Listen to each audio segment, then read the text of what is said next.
আসসালামু আলাইকুম, welcome to my channel. আশা করি আপনারা সবাই ভালো আছেন। সো এই ভিডিওতে আমি কথা বলবো ফর লুপ নিয়ে। নাও লেটস সে যে আমার একটা লিস্ট আছে, লিস্ট 1, এন্ড এখানে আমি কিছু এলিমেন্টস দিচ্ছি, for example 1 2 3 4 and 5।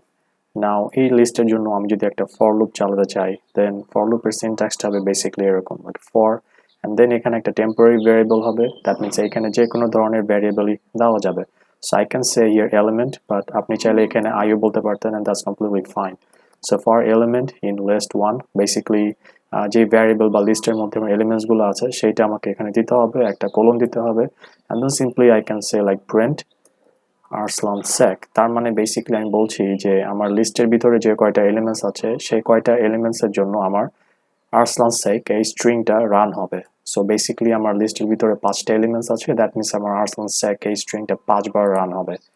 And then if we run it, we can see যে basically আমার এখানে 5বার আর্সলান sec প্রিন্ট হয়েছে। Now this is kind of in a detailed way, but আমরা চাইলে এটাকে আরো সিম্পলিস্টলি করতে পারি। For example, I can say যে like for I, আমরা চাইলে এখানে এলিমেন্ট বলতে পারি, but it's a temporary variable, so it does not matter. And I can বলতে পারি for I in, let's say, just 1 2 3 4 and 5.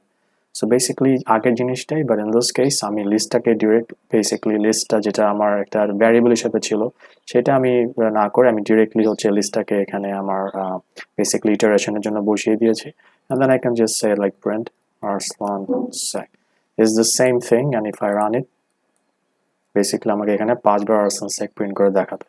So basically that's about it. For is a very simple syntax in Python. Inshallah next video দেখা হবে. Till then, Allah Hafiz.